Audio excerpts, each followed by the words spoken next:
Hello students, PC study point पर मैं SK Chaudhary एक बार फिर से आपका बहुत बहुत हार्दिक अभिनंदन करता हूं, स्वागत करता हूं। Class 11th NEET and JEE की केमिस्ट्री में अपन ने जो पिछला टॉपिक पढ़ा था वो वैज्ञानिक संकेतन और उससे जो होने वाले जोड़ भाग की गुना भाग यानी उनकी संक्रियाएं थी उनके बारे में अपन ने डिस्कशन किया था। उसके बाद में नेक्स्ट आज मैं आपके लिए लेकर के आया हूं रासायनिक संयोजन के कुछ नियम। केमिकल कंपोजिशन जो केमिकल रिएक्शंस होती हैं इनके टोटल 5 नियम हैं, कुल 5 रूल्स बनाए हुए हैं। उन 5 नियमों के बारे में अपन अध्ययन करने वाले हैं और आज का अपना जो नियम होगा वो होगा द्रव्यमान संरक्षण का नियम। जी हाँ, आज का अपना नियम द्रव्यमान संरक्षण का नियम है। तो आज अपन द्रव्यमान संरक्षण नियम के बारे में देखते हैं कि ये नियम किस प्रकार से अप्लाई होता है। तो चलिए शुरू करते हैं आज का वीडियो। आप सभी से रिक्वेस्ट है, प्लीज वीडियो को लाइक एंड शेयर जरूर करें। कोई भी नया स्टूडेंट है तो उससे रिक्वेस्ट है कि सब्सक्राइब का बटन प्रेस करना बिल्कुल भी नहीं भूलें। चलिए स्टार्ट करते हैं आज की क्लास। आज का नियम है द्रव्यमान संरक्षण का नियम। यह नियम प्रतिपादित किया है आंतोइन लावुसिये ने। देखिए नाम से पता चल रहा है द्रव्यमान संरक्षण, लेकिन फिर भी आप इस वीडियो के माध्यम से समझेंगे कि इसका वास्तव में मीनिंग क्या होता है। वैसे तो नाम से आप लगभग समझ गए, लेकिन इसका जो रियल मीनिंग है वो आपको वीडियो पूरा देखने के बाद में एंड में समझ में आएगा कि इसके कहने का अर्थ ये होता है। तो चलिए देखते हैं द्रव्यमान संरक्षण का नियम क्या कहता है। देखिए लावुसिये ने यह कहा था कि किसी भी रासायनिक अभिक्रिया केमिकल रिएक्शन में द्रव्यमान संरक्षित रहता है, स्थिर रहता है। यानी जैसे आपने कोई केमिकल रिएक्शन करवाई तो केमिकल रिएक्शन में कभी भी जो आपके पास में कंपोनेंट्स हैं उनका द्रव्यमान कम या ज्यादा नहीं होता है। आपने जितने पदार्थ लिए थे, अभिकारक जितने लिए हैं, जैसे A प्लस बी की रिएक्शन हो रही है और इनसे मान लीजिए कुछ प्रोडक्ट बन रहे हैं और आपने A और B की मान लीजिए 5 ग्राम मात्रा ले ली। A और B की रिएक्शन करा रहे हैं और इनकी आपने मात्रा ले ली है 5 ग्राम। तो इनसे जो भी प्रोडक्ट बनने वाले हैं उन प्रोडक्ट की मात्रा भी हमेशा 5 ग्राम ही रहेगी। इनसे बिल्कुल भी 4.9 ग्राम या 5.1 ग्राम द्रव्यमान बनने की संभावना 0% है। केवल और केवल जो प्रोडक्ट बनेगा उसका जो मास है वो 5 ही ग्राम रहेगा। 5 ग्राम से बिल्कुल कोई चेंज नहीं होने वाला है। ये द्रव्यमान संरक्षण का नियम। अब देखिए इससे अपने को निष्कर्ष क्या मिलेगा, ये तो आप लगभग मेरे ख्याल से सभी जानते होंगे। अब देखिए जैसे मान लीजिए मैं कार्बन की रिएक्शन करवाऊंगा ऑक्सीजन के साथ, कार्बन का अपूर्ण दहन करवाएं तो उससे बन जाती है कार्बन मोनोऑक्साइड। ठीक है, अब देखिएगा कार्बन मोनोऑक्साइड का निर्माण हो गया। नियम यह है कि जितना मास आप कार्बन और ऑक्सीजन का लेंगे, मान लीजिए आपने कार्बन और ऑक्सीजन टोटल 10 ग्राम ले ली, तो यहां पर जो कार्बन मोनोऑक्साइड बन रही है ये भी 10 ग्राम ही बढ़ेगी। ये जो कार्बन मोनोऑक्साइड है कितनी बढ़ेगी? 10 ग्राम ही इसका निर्माण होने वाला है।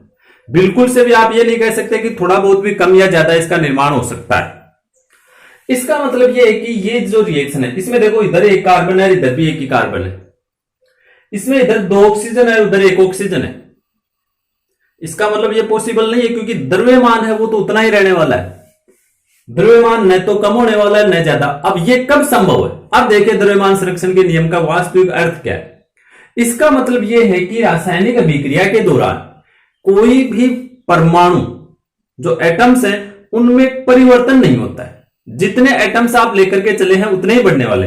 जैसे इधर 1 कार्बन और 2 ऑक्सीजन, टोटल 3 परमाणु आप लेकर के चले तो उत्पाद में वो 3 ही परमाणु रहेंगे, तभी तो द्रव्यमान बराबर रह सकता है ना। जितने परमाणु आप लेकर के चले, 3 परमाणु लेकर के चले तो प्रोडक्ट में 3 ही परमाणु रहेंगे। अगर आप 5 लेकर चले तो 5 रहेंगे, क्योंकि अगर परमाणु कम हो गए तो द्रव्यमान कम होना लाजमी है, परमाणु बढ़ गए तो द्रव्यमान का बढ़ना लाजमी है।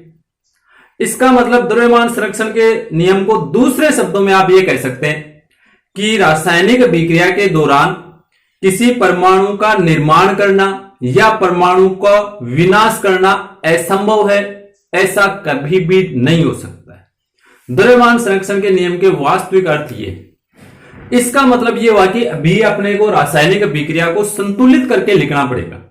तो अब आप जब भी रासायनिक अभिक्रिया लिखें तो उसको संतुलित करना पड़ेगा, क्योंकि संतुलित अगर नहीं करेंगे तो द्रव्यमान बराबर नहीं होगा। यानी द्रव्यमान संरक्षण के नियमानुसार रासायनिक अभिक्रिया को संतुलित करना अनिवार्य होता है।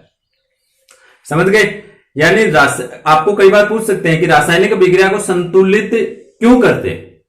क्योंकि द्रव्यमान संरक्षण का नियम लागू नहीं होता है असंतुलित अभिक्रिया पर, इसलिए उसको संतुलित करके और उस पर द्रव्यमान संरक्षण का नियम अप्लाई करते हैं। तो अब देखिए आप इस रिएक्शन को संतुलित करके लिखेंगे, तो ये देखिए इसको मैं संतुलित कर देता हूं, ये लीजिए।